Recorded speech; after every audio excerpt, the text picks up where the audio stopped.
कहानी की शुरुआत में हम देखते हैं खतरनाक इंडोमिनस रेक्स मर चुका है और अब द्वीप सुरक्षित है, लेकिन असली मुसीबत अब शुरू होती है। द्वीप का ज्वालामुखी तेजी से एक्टिव हो रहा होता है, लावा हर तरफ फैल रहा है और सारे डायनासोर अपनी जान बचाने के लिए भाग रहे होते हैं। हालात ऐसे हो जाते हैं कि फिर से उनके खत्म होने का खतरा सामने आ जाता है। इसी बीच इंसान फिर वही गलती करता है। वैज्ञानिक हेनरी, जो पहले पार्क का हिस्सा था, अपने एक्सपेरिमेंट्स को छोड़ नहीं पाता। वो चुपके से कुछ भाड़े के सैनिकों को द्वीप पर भेजता है ताकि इंडोमिनस रेक्स के अवशेष हासिल किए जा सके। उसका मकसद होता है उस डीएनए को इस्तेमाल करके एक और ज्यादा खतरनाक नया डायनासोर बनाना, इंडोरैप्टर। सोल्जर्स एक अंडर वाटर एरिया में पहुंचते हैं जहां विशाल समुद्री डायनासोर मोसासॉरस रहता है। बड़ी मुश्किल से वो लोग हड्डी का सैंपल निकाल लेते हैं, लेकिन जैसे ही वो वापस जाने लगते हैं, अचानक अंधेरे पानी में एक विशाल साया नजर आता है, भूखा मोसासॉरस। वो एक ही झटके में सबमरीन को निगल जाता है। ऊपर जमीन पर टीम को कुछ समझ नहीं आता और वो जल्दी जल्दी वहाँ से निकलने की कोशिश करते हैं, लेकिन तभी एक और खतरा सामने आ जाता है। टी-रेक्स। भागते हुए सिस्टम खराब हो जाता है और दरवाजा ठीक से बंद नहीं हो पाता। हेलीकॉप्टर से किसी तरह एक आदमी को बचा लिया जाता है, लेकिन जब हेलीकॉप्टर पानी के ऊपर से गुजरता है तो वही मोसासॉरस उछलकर उसे भी निगल जाता है।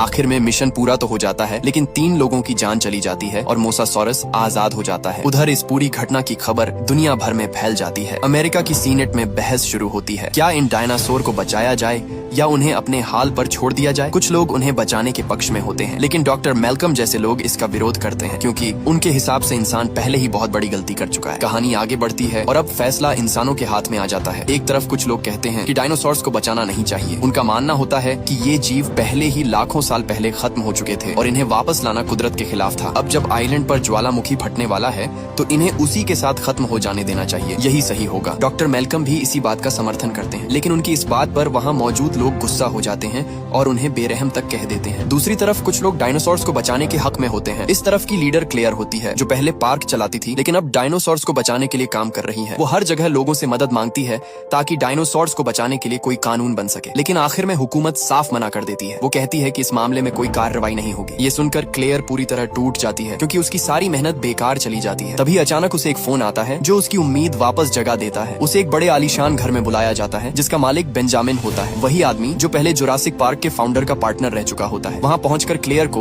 उनके पुराने ताल्लुकात और एक नए प्लान के बारे में पता चलता है कि बेंजामिन और हैमंड का एक ही सपना था, खत्म हो चुके डायनासोर्स को फिर से जिंदा करना। इसी सपने को पूरा करने के लिए उन्होंने अपने घर के नीचे एक सीक्रेट लैब बनाई थी जहाँ साइंटिस्ट हेनरी काम करता था। यहीं पर पुराने मच्छरों से डीएनए निकालकर डायनासोर्स को वापस लाने का काम शुरू हुआ था। थोड़ी देर बात करने के बाद इलाई क्लेयर को असली वजह बताता है कि उसे यहाँ क्यों बुलाया गया है। बेंजामिन को भी आइलैंड पर आने वाले ज्वालामुखी के खतरे का पता चल चुका होता है। वो कहता है कि ये डायनासोर्स उसकी और हैमंड की पूरी जिंदगी की मेहनत है। इलाई बताता है कि बेंजामिन के पास एक और आइलैंड है जो दुनिया से अलग है और वहाँ का माहौल डायनासोर्स के लिए बिल्कुल सही है। अगर उन्हें वहाँ ले जाया जाए तो वो बिना किसी खतरे के आराम से जी सकते हैं। तभी बेंजामिन खुद व्हील चेयर पर वहाँ आता है और क्लेयर का हाथ पकड़कर उससे कहता है कि वो इन डायनासोर्स को बचाए। क्लेयर भी बिना मना किए इस काम के लिए तैयार हो जाती है। इसके बाद वो लोग प्लान बनाते हैं। इलाई बताता है कि पुराने जुरासिक पार्क में हर डायनासोर के शरीर में एक ट्रैकिंग चिप लगाई गई थी। क्लेयर, जो पहले पार्क की मैनेजर रह चुकी है, उस सिस्टम को फिर से चालू करके हर डायनासोर की लोकेशन पता कर सकती है। इससे कम समय में ज्यादा डायनासोर्स को बचाना आसान हो जाएगा। लेकिन इलाई एक और बात बताता है, इस मिशन में एक खास डायनासोर सबसे ज्यादा जरूरी है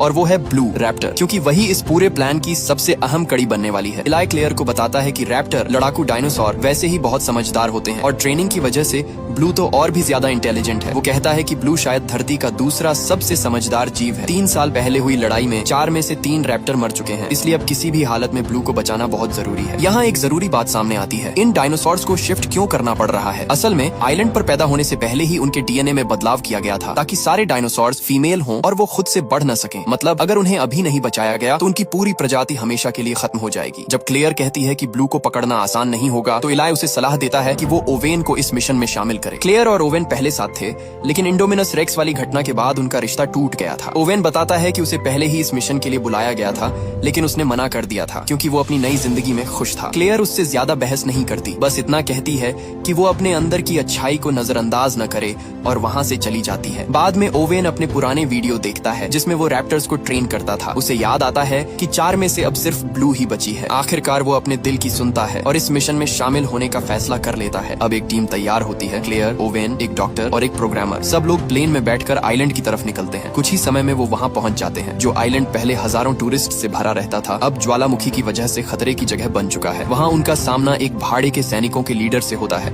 जो खुद को उनकी मदद के लिए आया हुआ बताता है। लेकिन ओवेन को शुरुआत से ही उस पर शक होता है कि मामला उतना सीधा नहीं है। सब लोग तैयार होकर गाड़ियों में बैठकर आइलैंड के अंदर वाले हिस्से की तरफ बढ़ते हैं। जैसे ही वो कंट्रोल सेंटर पहुंचते हैं, अचानक एक जोरदार आवाज आती है। एक लड़की बाहर देखती है और तुरंत गाड़ी से उतर जाती है। तभी उनके सामने एक बहुत बड़ा डायनासोर आता है, जिसकी ऊंचाई बहुत ज्यादा होती है, लेकिन वो घास खाने वाला होता है, इसीलिए किसी पर हमला नहीं करता। सब लोग थोड़ा राहत की सांस लेते हैं। प्लान के मुताबिक फ्रैंकलिन सिस्टम चालू करता है और क्लेयर अपने हाथ से लॉग इन करके ट्रैकिंग सिस्टम रीस्टार्ट करती है। तुरंत स्क्रीन पर आइलैंड के सारे डायनासोर्स की लोकेशन दिखने लगती है। थोड़ी ही देर में ब्लू रैप्टर की लोकेशन भी मिल जाती है। क्योंकि ये मिशन का सबसे जरूरी हिस्सा है, इसलिए ओवेन खुद जाने का फैसला करता है और उसके साथ व्हिटली और डॉक्टर भी जाते हैं। लेकिन गाड़ियों की आवाज से ब्लू सतर्क हो जाती है और लगातार जगह बदलती रहती है, जिससे उसे पकड़ना मुश्किल हो जाता है। तब ओवेन अकेले जाने का फैसला करता है। वो जमीन पर बने ताजा निशानों को फॉलो करते हुए एक खाली जगह पर पहुंचता है, जहां उसे आखिरकार ब्लू मिलती है 3 साल बाद। शुरुआत में ब्लू उसे पहचानती नहीं और उस पर भरोसा भी नहीं करती। वो उससे दूर रहने की कोशिश करती है, लेकिन ओवेन धीरे धीरे उसे शांत करता है, अपने पुराने ट्रेनिंग वाले तरीके इस्तेमाल करता है। आखिरकार ब्लू को पुरानी बातें याद आने लगती हैं और वो थोड़ा भरोसा करने लगती है। जैसे ही ओवेन ब्लू के करीब पहुंचता है, तभी अचानक एक बेहोशी का तीर आकर उसे लग जाता है। ओवेन गुस्से में चिल्लाता है कि सिग्नल का इंतजार करो, लेकिन व्हिटली और उसके लोग उसकी बात नहीं मानते। ब्लू को लगता है कि उस पर हमला हो रहा है, इसलिए वो बचाव में हमला कर देती है। तभी एक सैनिक डर कर गोली चला देता है, जो ब्लू को लग जाती है। बेहोशी की दवा और गोली दोनों के असर से ब्लू गिर जाती है। ये देखकर ओवेन भड़क जाता है और व्हिटली पर हमला करने जाता है, लेकिन वो भी उसे बेहोशी का तीर मार देता है। हालत और खराब हो जाती, लेकिन डॉक्टर समय पर आकर तीर निकाल देती है, वरना ओवेन की जान भी जा सकती थी। डॉक्टर गुस्से में बंदूक उठाकर व्हिटली को धमकाती है कि अगर उसने ओवेन को नहीं छोड़ा तो वो ब्लू का इलाज नहीं करेगी। मजबूरी में व्हिटली मान जाता है। दूसरी तरफ कंट्रोल सेंटर में क्लेयर और फ्रैंकलिन डायनासोर्स को मॉनिटर कर रहे होते हैं। तभी अचानक जमीन जोर से हिलती है। क्लेयर कुछ समझ पाती उससे पहले ही व्हिटली के लोग चुपके से भाग जाते हैं और दरवाजा बंद करके उन्हें अंदर फंसा देते हैं। तभी पता चलता है कि ज्वालामुखी पूरी तरह फट चुका है। व्हिटली और उसकी टीम को अब किसी की परवाह नहीं होती। वो बस पकड़े गए डायनासोर्स को लेकर वहाँ से भाग रहे होते हैं। असल सच्चाई अब सामने आती है। ये पूरा रेस्क्यू मिशन एक झूठ था। इलाई और व्हिटली मिलकर डायनासोर्स को बेचने का प्लान बना चुके होते हैं। उनकी बात एक छोटी लड़की सुन लेती है, लेकिन उसे डांट कर चुप करा दिया जाता है। उधर क्लेयर और फ्रैंकलिन कंट्रोल सेंटर में फंसे होते हैं, लेकिन हार नहीं मानते। वो बाहर निकलने का रास्ता ढूंढते हैं और आखिरकार एक गुप्त रास्ता मिल जाता है। लेकिन जैसे ही वो आगे बढ़ते हैं, सिस्टम अलर्ट देता है कि अंदर कोई खतरनाक जीव है। तभी अंधेरे में एक डरावना डायनासोर सामने आता है। उसी वक्त लावा भी अंदर आने लगता है, जिससे हालात और खतरनाक हो जाते हैं। किसी तरह वो उस डायनासोर से बचते हैं और पास के एक इमरजेंसी रास्ते से बाहर निकल जाते हैं, लेकिन खतरा अभी खत्म नहीं हुआ होता। दूसरी तरफ ओवेन, जो बेहोशी के असर में होता है, एक और बड़े डायनासोर के सामने आ जाता है और अब उसकी जान फिर से खतरे में पड़ जाती है। वो उसे मारने की बजाय अपनी जीभ से बार बार चाटता है और इसी से ओवेन को होश आ जाता है, लेकिन उसका आधा शरीर अभी भी काम नहीं कर रहा होता। तभी ज्वालामुखी फटने लगता है और वो डायनासोर खुद जान बचाकर भाग जाता है, जबकि ओवेन वहीं जमीन पर पड़ा रह जाता है। चारों तरफ आग, धुआं और लावा फैलने लगता है। हालात बहुत खराब हो जाते हैं। ओवेन किसी तरह अपनी बची हुई ताकत से धीरे धीरे खुद को खींचकर एक सूखे पेड़ के पीछे ले जाता है। तभी अचानक ज्वालामुखी जोर से फटता है और पत्थर व आग पूरी आइलैंड पर फैलने लगती है। मौत बिल्कुल सामने खड़ी होती है। आखिरी समय पर ओवेन पूरी ताकत लगाकर उठता है और धुएं के बीच से भाग निकलता है। उसके पीछे पीछे बहुत सारे डायनासोर्स भी जान बचाने के लिए भाग रहे होते हैं। हर तरफ भगदड़ मच जाती है। उसी दौरान क्लेयर और फ्रैंकलिन भी उससे मिल जाते हैं और तीनों मिलकर भागने लगते हैं। भागते भागते उन्हें एक गोल कांच वाली गाड़ी जायरोस्फीयर मिलती है, जिसमें सिर्फ 2 लोग बैठ सकते हैं। ओवेन तुरंत क्लेयर और फ्रैंकलिन को उसमें बैठने को कहता है, लेकिन तभी एक खतरनाक मांस खाने वाला डायनासोर उन्हें देख लेता है। वो बहुत तेज होता है, इसलिए तीनों वहीं रुक जाते हैं और हिलने की हिम्मत नहीं करते। तभी अचानक एक और बड़ा डायनासोर आ जाता है और उस खतरनाक शिकारी का ध्यान अपनी तरफ खींच लेता है। दोनों आपस में भिड़ जाते हैं और इसी मौके का फायदा उठाकर ओवेन और उसके साथी अपनी जान बचाने की कोशिश करते हैं। जब 2 बड़े डायनासोर्स आपस में लड़ रहे होते हैं, तभी उनकी टक्कर से जायरोस्फीयर पलट जाती है और दरवाजा लॉक हो जाता है। क्लेयर और फ्रैंकलिन अंदर फंस जाते हैं, जबकि ओवेन बाहर रह जाता है। इसी बीच वो सींग वाला डायनासोर हार जाता है और खतरनाक शिकारी फिर से ओवेन पर हमला करने के लिए आगे बढ़ता है। लेकिन ठीक उसी वक्त अचानक टी-रेक्स आ जाता है और उस शिकारी को पकड़कर गिरा देता है। ओवेन एक पल के लिए हैरान रह जाता है। 3 साल बाद वही डायनासोर फिर उसकी जान बचाता है, लेकिन सोचने का समय नहीं होता क्योंकि ज्वालामुखी फिर से फटता है और चारों तरफ धुआं और आग फैल जाती है। तीनों किसी तरह भागते हुए आइलैंड के किनारे तक पहुंचते हैं, लेकिन धुएं की वजह से कुछ दिखाई नहीं देता और क्लेयर ऑफ फ्रैंकलिन की जायरोस्फीयर सीधे समुद्र में गिर जाती है। शुरुआत में वो पानी पर तैरती रहती है, लेकिन फिर गर्म पत्थरों से उसका शीशा पिघलने लगता है और पानी अंदर भरने लगता है। उनकी जान खतरे में पड़ जाती है। आखिरी समय पर ओवेन पहुंचता है और किसी तरह कांच तोड़कर उन्हें बाहर निकाल लेता है। तीनों तैरकर किनारे पहुंचते हैं। वहां वो देखते हैं कि भाड़े के सैनिक डायनासोर्स को जहाज पर चढ़ा रहे हैं। अब साफ हो जाता है कि ये रेस्क्यू नहीं बल्कि डायनासोर्स को बेचने की साजिश है। क्लेयर को समझ आ जाता है कि उसे और ओवेन को इस मिशन में सिर्फ ब्लू को पकड़ने के लिए इस्तेमाल किया गया था। ओवेन तुरंत एक छोड़ा हुआ ट्रक पकड़ता है और तीनों तेजी से जहाज की तरफ भागते हैं। सही समय पर वो जहाज में चढ़ जाते हैं और छिप जाते हैं। उधर आइलैंड पर बाकी डायनासोर्स मरने के कगार पर होते हैं। एक बड़ा डायनासोर किनारे पर खड़ा होकर आखिरी बार जोर से आवाज लगाता है, जैसे अपनी किस्मत को स्वीकार कर रहा हो, और फिर धुएं में गायब हो जाता है। इसके साथ ही वो आइलैंड जहां डायनासोर्स को दोबारा जिंदा किया गया था हमेशा के लिए खत्म हो जाता है। दूसरी तरफ एक बड़े बंगले में इलाई अब डायनासोर्स की नीलामी की तैयारी कर रहा होता है। अब उसका असली प्लान सामने आता है। वो इन डायनासोर्स को बेचकर बहुत पैसा कमाना चाहता है और फिर से खतरनाक जेनेटिक एक्सपेरिमेंट्स शुरू करना चाहता है। इलाई का असली प्लान साफ हो जाता है। वो डायनासोर्स को सेना में इस्तेमाल करने के बजाय उन्हें बेचकर पैसा कमाना चाहता है। उसकी मदद कर रहा होता है वही साइंटिस्ट हेनरी, जो पहले भी खतरनाक एक्सपेरिमेंट कर चुका है। इंडोमिनस रेक्स के मरने के बाद भी हेनरी रुका नहीं। उसने उसके डीएनए से एक नया और ज्यादा खतरनाक क्रीचर बना दिया, इंडोरैप्टर, जो इंसानों के इशारे समझ सकता है और लड़ाई के लिए बनाया गया है। उधर जहाज पर ओवेन और उसके साथी छिपकर ब्लू को ढूंढ लेते हैं। ब्लू को गोली लगी होती है और वो बुरी तरह घायल होती है। डॉक्टर कहती है कि पहले उसका खून रोकना पड़ेगा और इसके लिए खून चाहिए होगा। सबसे करीब मैच टी रेक्स का होता है। ओवेन और क्लेयर जान जोखिम में डालकर उसके पास जाते हैं क्योंकि उसे बेहोश किया गया होता है, इसलिए वो उसके पास पहुंच जाते हैं। लेकिन जैसे ही वो खून निकालने वाले होते हैं, टी रेक्स अचानक जाग जाता है और हालात बेहद खतरनाक हो जाते हैं। क्लेयर ऊपर से निकलकर दरवाजा खोलती है और किसी तरह ओवेन बच निकलता है। आखिरकार वो लोग खून ले आते हैं। डॉक्टर ब्लू का ऑपरेशन करती है और उसके शरीर से गोली निकाल देती है। इस दौरान ओवेन देखता है कि ब्लू की आंख से आंसू निकलते हैं, जिससे ये साबित होता है कि डायनासोर सिर्फ जानवर नहीं बल्कि महसूस करने वाले जीव हैं। दूसरी तरफ बंगले में छोटी लड़की मेजी को सच्चाई का पता चल जाता है कि डायनासोर्स को बचाया नहीं जा रहा बल्कि बेचा जा रहा है। वो अपने दादा को बताती है, लेकिन वो उस पर यकीन नहीं करते। तब मेजी खुद सच जानने के लिए सीक्रेट लैब में चली जाती है। वहाँ वो पुराने वीडियो देखती है।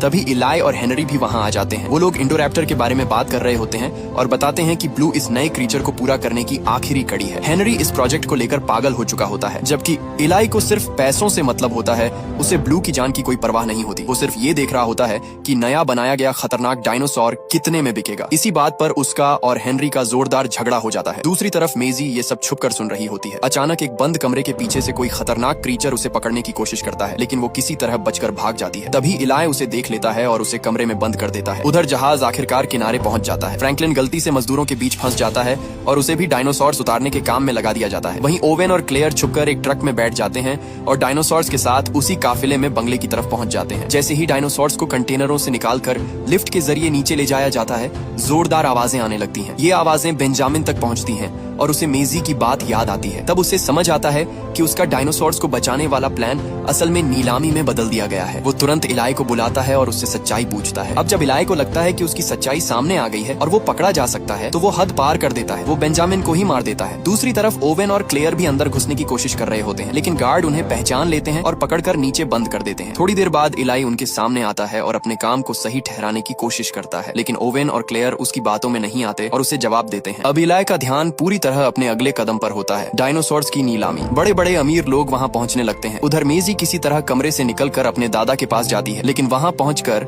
जो वो देखती है उससे सब कुछ बदल जाता है। मेजी अपने दादा के कमरे में होती है, तभी उसे इलाई की आवाज सुनाई देती है। वो तुरंत छुपने के लिए अलमारी में घुस जाती है। इलाई बाहर आकर नौकरानी के सामने ऐसा दिखाता है जैसे बेंजामिन की मौत अचानक हुई हो। फिर वो उसे नौकरी से निकाल देता है। नौकरानी मेजी के लिए रुकना चाहती है, लेकिन इलाई उसे अपने अधिकार से दबाकर भेज देता है। छुपी हुई मेजी ये सब सुन लेती है और उसे एक फोटो में अपने जैसी दिखने वाली लड़की भी नजर आती है, जिससे वो और डर जाती है। उधर नीचे कैद में क्लेयर को पछतावा होता है कि उसने गलत लोगों पर भरोसा किया और ओवेन को भी इस मुसीबत में डाल दिया। ओवेन फिर भी हार नहीं मानता। उसे पास वाले कमरे में एक ऐसा डायनासोर दिखता है जिसके सिर की हड्डी बहुत मजबूत होती है। वो उसे आवाज देकर उकसाता है और वो डायनासोर दीवार तोड़ देता है। फिर उसी की मदद से वो लोग जेल का दरवाजा भी तोड़कर बाहर निकल जाते हैं। जैसे ही वो बाहर आते हैं, उनकी मुलाकात मेजी से होती है। मेजी रो रही होती है क्योंकि उसके दादा मर चुके हैं और उसका ख्याल रखने वाला भी जा चुका है। अब वो पूरी तरह अकेले अकेली होती है। ये देखकर ओवेन और क्लेयर फैसला करते हैं कि उसे अपने साथ लेकर निकलेंगे। इसी बीच ऊपर नीलामी शुरू हो चुकी होती है। बड़े बड़े अमीर लोग डायनासोर्स को खरीदने के लिए बोली लगा रहे होते हैं। हर कोई जल्दी में है कि कहीं मौका हाथ से न निकल जाए। इलाई स्क्रीन पर बढ़ती कीमत देखकर खुश हो रहा होता है। फिर माहौल को और गर्म करने के लिए इलाई एक नया खतरनाक क्रीचर दिखाता है, इंडोरैप्टर। ये ऐसा डायनासोर है जो इंसानों के इशारे समझ सकता है और उसे खास तौर पर लड़ाई के लिए बनाया गया है। उसकी खासियतें देखकर सब हैरान रह जाते हैं और उसकी कीमत लाखों करोड़ों में पहुंच जाती है। हालांकि वो अभी पूरी तरह तैयार नहीं होता क्योंकि उसमें ब्लू का डीएनए बाकी होता है, लेकिन पैसों के लालच में इलाई फिर भी उसे बेचने के लिए तैयार हो जाता है। इंडोरैप्टर को 2300 लाख की शुरुआती कीमत पर नीलामी में शामिल कर दिया जाता है। ये देखकर हेनरी को बहुत गुस्सा आता है क्योंकि उसके हिसाब से ये क्रीचर अभी पूरा नहीं बना था। उसे लगता है कि उसकी मेहनत को समझे बिना ही लोग इसे बेचने पर तुले हुए हैं। ओवेन ये सब देख रहा होता है। उसे पहले की घटनाएं याद होती हैं और वो समझ जाता है कि ये नया डायनासोर पहले से भी ज्यादा खतरनाक है। इसलिए वो फैसला करता है कि किसी भी हालत में इसे यहाँ से बाहर नहीं जाने देगा। जैसे ही नीलामी खत्म होने वाली होती है, ओवेन एक प्लान बनाता है। वो उस मजबूत सिर वाले डायनासोर जिसे पहले उसने छुड़ाया था को नीलामी हॉल में छोड़ देता है। वो डायनासोर अंदर आते ही सब कुछ तोड़फोड़ करने लगता है। पूरा हॉल अफरा तफरी में बदल जाता है और लोग जान बचाकर भागने लगते हैं। सैनिक उसे मारने की कोशिश करते हैं, लेकिन ओवेन बीच में आकर उन्हें रोक देता है। वो बिना हथियार के ही सब पर भारी पड़ता है और हालात और बिगड़ जाते हैं। इलाई तुरंत आदेश देता है कि इंडोरैप्टर को वहाँ से हटाया जाए, लेकिन तब तक बहुत देर हो चुकी होती है। उधर खरीदार डर कर भाग जाते हैं और नीलामी रुक जाती है। इसी बीच भेटली वापस आता है और उस खतरनाक डायनासोर को देखकर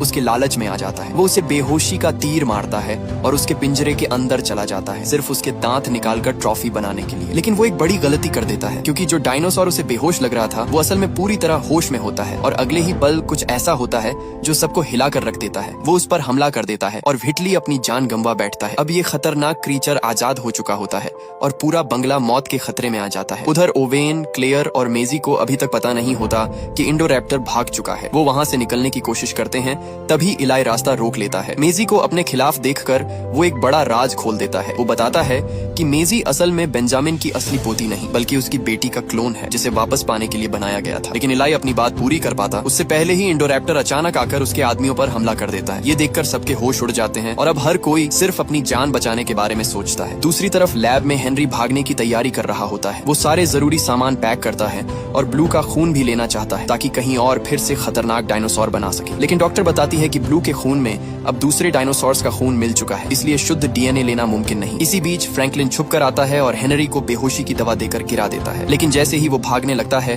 हेनरी के आदमी उसे पकड़ लेते हैं। हालात फिर बिगड़ जाते हैं। तभी डॉक्टर चुपके से पिंजरा खोल देती है और ब्लू को आजाद कर देती है। अब इंसानों और डायनासोर्स के बीच खतरनाक टकराव शुरू हो जाता है। गोलियों के बीच लैब में गैस लीक होने लगती है जिससे हर पल धमाके का खतरा बढ़ जाता है। और ठीक उसी समय ब्लू कुछ ऐसा महसूस करती है जो बाकी किसी को नहीं दिखता। एक बड़ा खतरा आने वाला है और अगले ही पल हालात और भी खतरनाक हो जाते हैं। लैब में धमाके के बाद ब्लू और बाकी लोग तो बच जाते हैं, लेकिन पूरे सिस्टम के बंद होने से जहरीली गैस तेजी से फैलने लगती है। दूसरी तरफ बंगले के अंदर ओवेन, क्लेयर और मेजी भाग रहे होते हैं। तभी इंडोरैप्टर उनका पीछा करने लगता है। वो लोग सीढ़ियों से ऊपर भागते हैं, लेकिन ये खतरनाक क्रीचर भी आसानी से उनके पीछे आ जाता है। इंडोरैप्टर अपनी तेज सूंघने की ताकत से उन्हें ढूंढने लगता है। ओवेन लोग छुप जाते हैं और पकड़े जाने से बचने के लिए बिजली तक बंद कर देते हैं। लेकिन उसी समय लैब में सिस्टम दोबारा चालू हो जाता है और लाइट्स वापस आ जाती हैं, जिससे उनका छुपना मुश्किल हो जाता है। मजबूरी में ओवेन और क्लेयर मेजी को भागने को कहते हैं, लेकिन इंडोरैप्टर उसका पीछा करता हुआ सीधे उसके कमरे तक पहुंच जाता है। वो खिड़की से अंदर घुसता है और डरी हुई मेजी को देखता है। जैसे ही वो हमला करने वाला होता है, तभी ओवेन अंदर आकर उस पर गोली चलाता है, लेकिन उसके पास सिर्फ 3 गोलियां होती हैं जो ज्यादा असर नहीं करती। अब इंडोरैप्टर धीरे धीरे ओवेन की तरफ बढ़ता है, जैसे उसे खत्म करने वाला हो। तभी अचानक ब्लू वहां पहुंचती है और दोनों खतरनाक डायनासोर्स आपस में लड़ने लगते हैं। दोनों की लड़ाई बहुत जबरदस्त होती है। इस मौके का फायदा उठाकर ओवेन मेजी को लेकर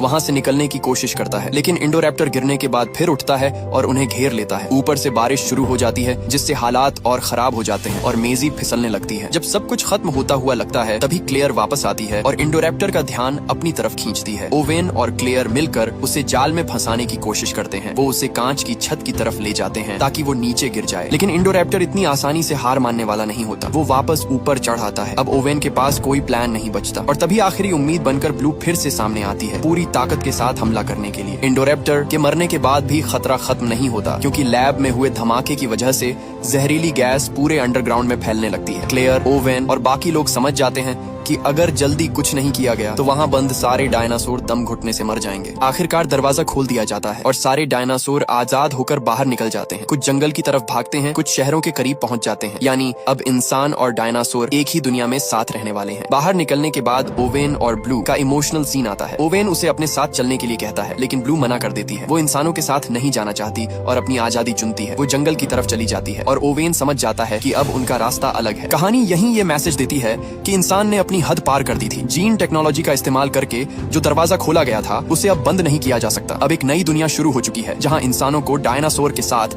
जीना सीखना पड़ेगा।